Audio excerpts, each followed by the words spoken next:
We have to really, and it's the work we have to do ourselves and hold ourselves accountable for doing it. We have to shine light on all the different shadows that may still be lurking within us. Yeah. Otherwise, it's going to continue to plague us in our current relationships, in our current career, in our current quality of life, just in every area. Yeah. A lot of what we call communication problems today may actually be things that we have never really healed from regarding our past that's showing up today in our relationships. This is going to be good. Let's tap in. And one of the things that I found so interesting is you also talked about trauma being a gift. Mhm, Can you explain mhm. what you mean by that? Yeah, the gift of trauma. And again, not to minimize, I did a reel. You probably saw that reel on IG I did about that. And again, it's not to minimize the horrific experiences that people go through. Right. But trauma, oftentimes, I found from my patients and even in my own experience, oftentimes it can introduce us to our gifts and our purpose. I'm going to use an example. So I have clients, and I see this more often than not, that may have been victims of prolonged trauma. So, what comes to mind is physical, abuse throughout their childhood or sexual abuse throughout their childhood. And they have to learn at a very young age to read the room. The gift of trauma is what she was referring to. I've never heard of the gift of trauma. I didn't know there was a gift to trauma. So very interesting concept. I looked it up to kind of see what the meaning of it was. The gift of trauma refers to the concept post-traumatic growth, psychological phenomenon where surviving severe challenges leads to positive changes, fostering deeper empathy, resilience, spiritual growth, and a greater appreciation of life. So there are gifts and traumas that I never was aware of. I thought trauma was completely damaging and life destroying and kind of holds people hostage and bondage to their emotions and experiences. So apparently there are some benefits to trauma that we may not be aware of. What I have found with my clients over the years is those who've gone through maybe even prolonged trauma, childhood sexual abuse, childhood physical abuse, is that they learn to be very gifted at even reading the energy in the room. Or they were raised with an alcoholic parent. They learn to be, these are just examples. And an example that really comes to mind is, I remember a patient many years ago talked about how they could tell by the steps, the sound of their father's footsteps coming down the sidewalk at night, how drunk he was. And based on the sounds of the footsteps, they would determine in an instant, do we need to go hide in the closet? Or is it okay for us to stay in this bed and sleep? That's horrific. That keeps your nervous system just accelerated all the time as a child, right? But one of the gifts that has provided many of these individuals with is the ability to just really read energy at a level those of us who didn't experience that are not able to. So I definitely agree with some things that she said on that. Trauma is definitely a real thing in our community and just in people in general, not just our community, but you can see it being played out every day. Just kind of look at how people are interacting with each other with such aggression and hostility. It's just trauma in the making. So I think she got a good point. So interesting, because now I'm thinking about myself, and I grew up with an explosive parent. Mm-hmm.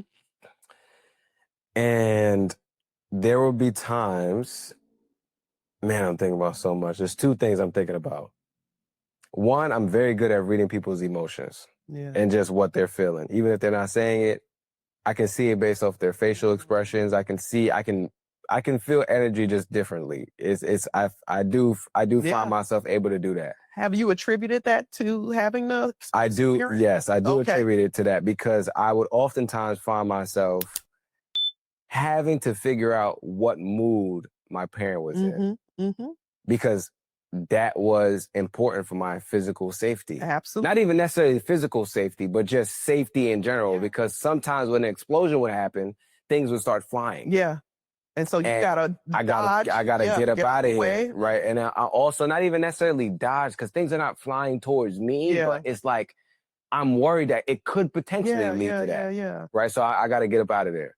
So I got very good at like reading energy and reading emotions. Another thing is, when I first started living with my then girlfriend, now fiance, very proud of that. Thank you. I appreciate you. I saw the proposal. I appreciate you. I appreciate you. I appreciate you. We're very hard. Beautiful. Yeah. I'm wondering, do parents really know the effect of that they're having on their kids at such a young age with such aggression? Are the parents filled with unresolved trauma as well? Beautiful. Yeah. And listen, women appreciate the hard work. I work very hard on that. I work very hard. Thank you so much. But yeah, when I first started living with my then girlfriend, now fiance, we were in our apartment at the time, and I remember hearing a neighbor. I don't know if they were playing music or it was TV or if it was them, very loud yelling, and automatically I'm anxious. Wow. Right? Yeah. And I was like, yo, I was telling my girl, I was like, yo, why are they yelling? What's going on? Da-da-da. And she's calm. Yeah. She doesn't care. She's not bothered by it. She grew up with that. I didn't understand why it didn't bother her. Yeah. And she probably didn't understand why it bothered me. Goes back to what I'm saying. About the difference. And I'm telling you this because I was like, yo, in that moment, if I hadn't have done the work, if I was already doing the work at that time, this was probably like a year or so ago. So I quickly regulated and understood what was happening. But I can see how that could be like a point of contention in a relationship where it's like, yo, you don't see this as a problem, or like you minimizing what I'm feeling. And it's not even that. It just, she couldn't relate to that because she didn't grow up with that. No. Whereas it's not even that she didn't grow up with that. She did kind of to a degree, but the way she processed it was different than the way I processed it.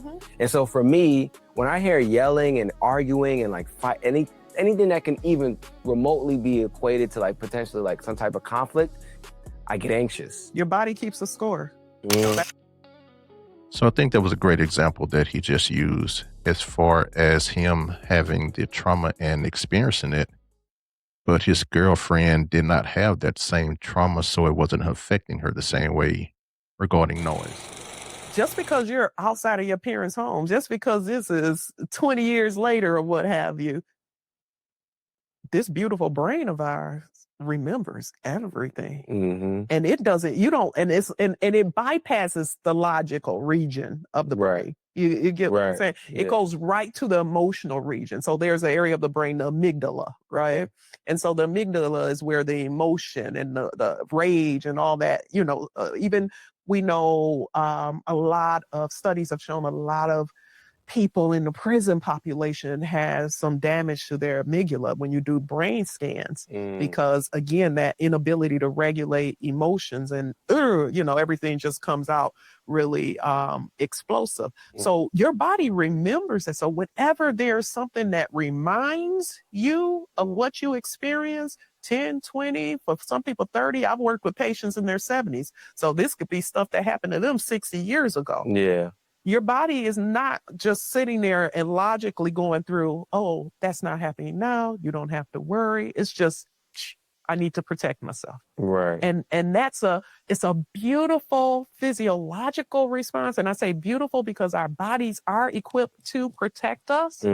But what our work has to be is doing the work. So now the pathways that are created are able to tell you before you react that you are safe.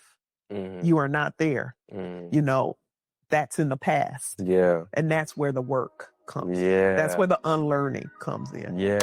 Now, I really like that conversation between this young brother and this woman. I think that is one thing that we may need to all kind of take a step back on and reevaluate and see what's really going on with inside of us. And don't be afraid to ask someone, hey, what do you think about me in this area? Just so you can kind of raise your awareness on where you're at in your mental state and actually be in a position to have someone be honest with you so you can take the necessary steps towards healing. So again, very good conversation. If you like this type of content, I greatly appreciate it. Please hit the like and give your boy a subscribe. We'll see you next time. No fear in the mix, no hate in my zone. Vision like tight, yeah, I'm deep in the mode. Started from the bottom now, the movement grown. It's the real thing, yeah, the name will know. Real talk, real grind, no pretend.